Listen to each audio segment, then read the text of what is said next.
Hello friends, welcome to Burger to Paisam channel. So நம்ம சேனல்ல இன்னைக்கு ஒரு ரெசிபி வீடியோ தான் பார்க்க போறோம். அது என்ன அப்படினு பாத்தீங்கன்னா மஷ்ரூம் தம் பிரியாணி அதான் பார்க்க போறோம். இதுக்கு தேவையான பொருட்கள் எல்லாம் பார்த்தலாம். ஃபர்ஸ்ட் வந்து பாத்தீங்கன்னா கேரட், அதுக்கு அப்புறம் காய்கறிலாம் போட்டு தான் செய்வாங்க. அதுக்கு அப்புறம் பீன்ஸ் இதெல்லாம் போட்டு மஷ்ரூம் மட்டும் கொஞ்சம் அதிகமாக இருக்கும். எல்லாமே பார்த்தீங்கன்னா சும்மா ஃப்ரெஷ்ஷான வெஜிடபிள்ஸ்லாம் வந்துடுச்சு. பிரியாணிக்கு முக்கியமான ஒரு இன்க்ரீடியன்ட் என்ன அப்படின்னு பார்த்தீங்கன்னா இந்த புதினாங்க. ஸோ புதினா போட்டால் தான் அந்த பிரியாணிக்கு ப்ராப்பர் டேஸ்ட் கிடைக்கும். ஸோ அதனால் அந்த புதினா வந்து நல்லா சாப் பண்ணி வெட்டியாச்சு. ஸோ அதுவும் ரெடியாக இருக்குது. எல்லாத்துக்கும் மேலே வெங்காயம், தக்காளி இது இல்லாமல் பிரியாணி செய்யவே முடியாது. ஸோ வெங்காயம்லாம் உரிச்சு வச்சாச்சு. ஸோ அதை எப்படி கட் பண்ணியிருக்காங்க அப்படிங்கிறது நான் இப்போ உங்களுக்கு காட்டுறேன். சூப்பராக அந்த பிரியாணிக்கு ஏற்ற மாதிரி கட் பண்ணி வச்சுட்டாங்க. இது எல்லாத்தையும் போட்டு ஃப்ரை பண்ணி அப்புறம் அந்த அரிசியில் தம் கட்டி சும்மா சூப்பரான ஒரு பிரியாணி ரெடியாக போகுது. கிட்டத்தட்ட நான் 45 கிலோ பிரியாணி செய்ய போகிறோம் 2 அண்டாவில். ஸோ அதில் ஒன்று தான் நம்ம இப்போ பார்க்க போகிறோம். இது வந்து பார்த்திங்கன்னா மஷ்ரூம்ங்க. ஸோ மஷ்ரூமை சூப்பராக வெட்டிகிட்டு இருக்காங்க. சும்மா சின்னதாக ஸ்லைஸ் பண்ணி வெட்டி போடுவாங்க. அந்த மஷ்ரூம் பிடிக்காதவங்க இருக்கவே முடியாது வெஜிடேரியனில் அப்படின்னே சொல்லுவேன். எல்லாருக்கும் இந்த மஷ்ரூம் அப்படின்னா ரொம்ப பிடிக்கும் அப்படின்னு தான் சொல்லணும். மஷ்ரூம்லாம் ஃப்ரெஷ்ஷாக அன்றைக்கி டேட்டில் வந்தது தான். ஸோ அதெல்லாம் வச்சு நல்ல சின்னதாக மஷ்ரூமை வெட்டிட்டாங்க. கிட்டத்தட்ட ஒரு 20 பாக்ஸ்லேருந்து 30 பாக்ஸ் மஷ்ரூம் வந்துச்சு ஒரு அண்டாவுக்கு மட்டும். அப்புறம் தக்காளி வந்து ஒரு நிறைய தக்காளி போடுவாங்க. அப்போ தான் வந்து அந்த பிரியாணியோட டேஸ்ட் நல்லாயிருக்கும். வெங்காயம், தக்காளி தான் இந்த பிரியாணிக்கு ரொம்ப முக்கியமான வெஜிடபிள்ஸ் அப்படின்னே சொல்லுவாங்க. அடுத்து இதை வந்து விறகடுப்பில் தான் செய்ய போகிறோம். அது இன்னும் ஒரு ஸ்பெஷலான ஒரு விஷயம். விறகடுப்பில் தம் பிரியாணி செய்கிறதே ஒரு தண்ணி டேஸ்ட்டுங்க. அது இல்லாமல் இங்கே யூஸ் பண்ணுறது எல்லாமே வந்து பார்த்திங்கன்னா மினரல் வாட்டர் தான். அதை யூஸ் பண்ணி தான் பிரியாணியும் செய்கிறாங்க. ஸோ இதுக்கு நடுவில் ஒரு சில இன்க்ரீடியன்ஸ்லாம் போட்டு தயிர்லாம் போட்டு வச்சிடுறாங்க. நான் காமிச்ச தக்காளி, அப்புறம் பச்சை மிளகாய், அப்புறம் கொத்தமல்லி, புதினா இதெல்லாம் போட்டு தயிர் போட்டு அதை அழகாக மிக்ஸ் பண்ணிகிட்டு இருக்காங்க. ஸோ அதை மிக்ஸ் பண்ணிட்டு அதிலே சில்லி பவுடர், அதாவது மிளகாய் தூள் அது போடுறாங்க. ஸோ அது லைட்டாக தான் போடுறாங்க, ரொம்ப இல்லை. தேவையான அளவு தான் அந்த மிளகாய் தூள். ஏன்னா மிளகாய் ஆல்ரெடி போட்டுடுறோம் அதனால். ஸோ அந்த மிளகாய் தூள் தேவையான அளவு போட்டுக்கோங்க. இது வந்து பெரிய ஆர்டருக்காக செஞ்ச பிரியாணி. நீங்கள் வீட்டில் செய்யும்போது உங்களுக்கு தேவையானவோ அதுக்கேற்ற மாதிரி போட்டுங்க. இதில் எல்லாத்துக்கும் மேலே இஞ்சி பூண்டு பேஸ்ட்டுங்க. அதை வந்து நிறைய எடுத்து வச்சுருப்பாங்க. ஸோ அந்த இஞ்சி பூண்டு பேஸ்ட் எடுத்து அந்த ஆட் பண்ண விஷயங்கள் இருக்குது பார்த்தீங்களா, அதில் இதையும் ஆட் பண்ணிவிடுவாங்க. ஸோ எல்லாமே சேர்ந்து ஒரு ப்ராப்பரான ஒரு விஷயமா அங்கே இருக்கும். ஸோ அதை தான் இப்போ பார்த்துட்ருக்கீங்க, அந்த வீடியோ தான். ஸோ எல்லாத்தையும் ரெடி பண்ணி வச்சுக்கிறாங்க.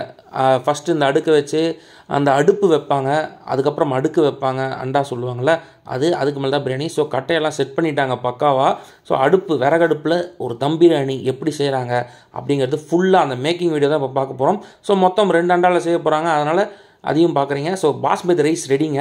ஸோ பாஸ்மதி ரைஸ் அளவு எடுத்துக்கிறாங்க. கிட்டத்தட்ட 45 கிலோ பிரியாணி செஞ்சாங்க அன்றைக்கி. ஸோ அதை வந்து அந்த பக்கெட்டில் ஒரு அளவு எடுத்துக்கிறாங்க. அதுக்கேற்ற மாதிரி ஒவ்வொரு அண்டாவுக்கு ஏற்ற மாதிரி அவங்க பிரிச்சுக்கிறாங்க. அதுக்கப்புறம் இந்த அரிசி க்ளீனிங் ப்ராசஸ்னு ஒரு விஷயம் இருக்குங்க. நார்மலாக ரைஸ் அப்படியே போட்டுற முடியாது. அதனால் அரிசியை நல்ல வாட்டரில் 3 to 4 டைம்ஸ் நல்லா க்ளீன் பண்ணிக்கிறாங்க. அதெல்லாம் க்ளீன் பண்ணால் தான் அந்த பிரியாணியில் அந்த வாசனைன்னு ஒன்று இருக்கும்ல, அரிசியோட பச்சை வாசனை தெரியாமல் நல்ல சூப்பரான ஒரு பிரியாணிக்கான வாசனை வரும்.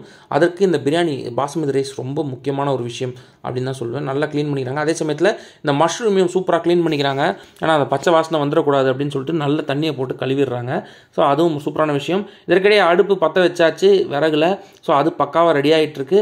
அப்புறம் வெங்காயம் போட்டாச்சு. அந்த வெங்காயத்தெலாம் எடுத்துகிட்டு வராங்க. அந்த வெங்காயத்தை ஆயிலில் போட்டு ஃப்ரை பண்ணுவாங்க.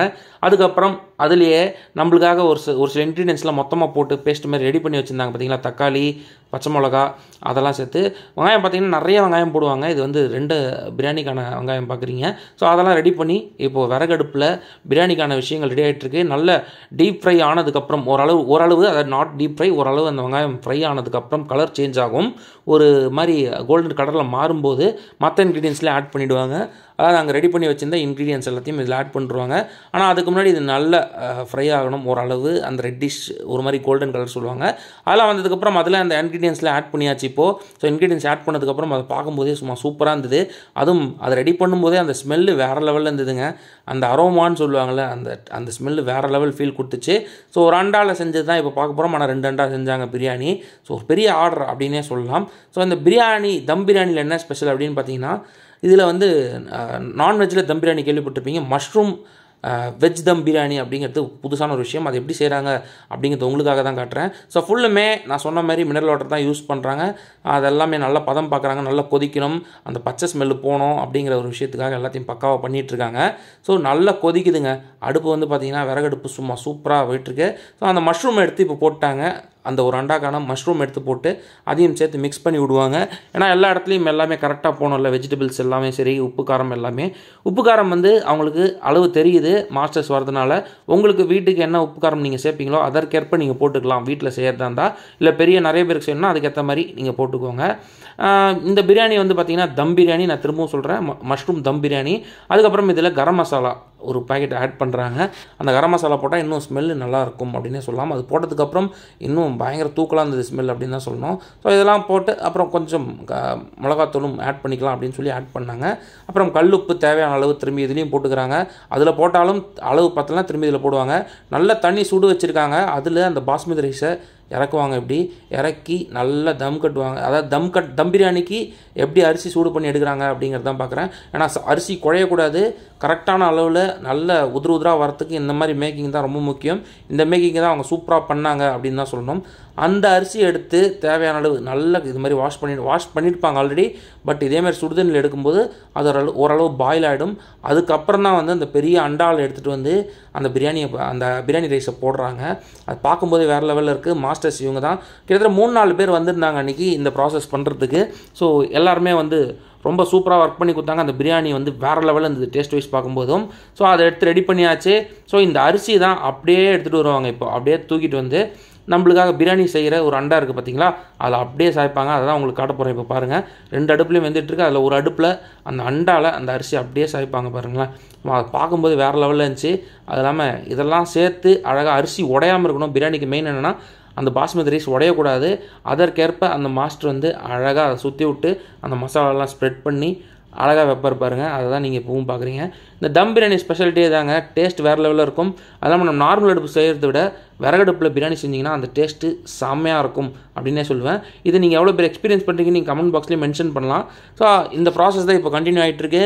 ஸோ எல்லாத்தையும் நல்ல மிக்ஸ் பண்ணி விட்டுட்டுருக்காரு மாஸ்டர். ஸோ அது மிக்ஸ் பண்ணி விட்டதுக்கப்புறம் இதை மாதிரி கரெக்டாக லெவல் பண்ணிவிட்டு தண்ணி தேவையான அளவு எல்லாம் கரெக்டாக விட்டு அந்த பெரிய ஒரு மூடி இருக்கும், அதை வச்சு மூடிடுவாங்க. அதுக்கப்புறம் கீழே விறகுல இருக்கிற அந்த விறகு இருக்குது பார்த்தீங்களா, அதை வச்சு தான் தம் கட்டுவாங்க. அதான் பார்க்குறீங்க. மேலே தம் கட்டும்போது சாப்பாடு உள்ள நல்ல ஓரளவு கரெக்டான பதம் பார்த்து வெந்துடும். ஏன்னா சாப்பாடு வந்து கரெக்டாக வெந்துருக்கணும். அப்போ தான் பிரியாணி சாப்பிடும்போது நல்லாயிருக்கும். ரொம்ப விரச்சிக்கிச்சுனாலும் சாப்பிட முடியாது. அதே சமயத்தில் ரொம்ப குழஞ்சாலும் பிரியாணி மாதிரி இருக்காது. ஸோ அதற்கேற்ப பதம் பார்த்து தான் மாஸ்டர்ஸ் எல்லாமே பண்ணுறாங்க. கிட்டத்தட்ட 25 to 30 minutes வந்து அதை தம் கட்டுறாங்க. அதுக்கப்புறம் தான் அதை உடைக்கிறாங்க. ஸோ இப்போ தம் கட்டி முடிச்சாச்சு. இப்போ ஓப்பன் பண்ண போகிறாங்க. எப்படி இருக்குன்னு பாருங்களேன்.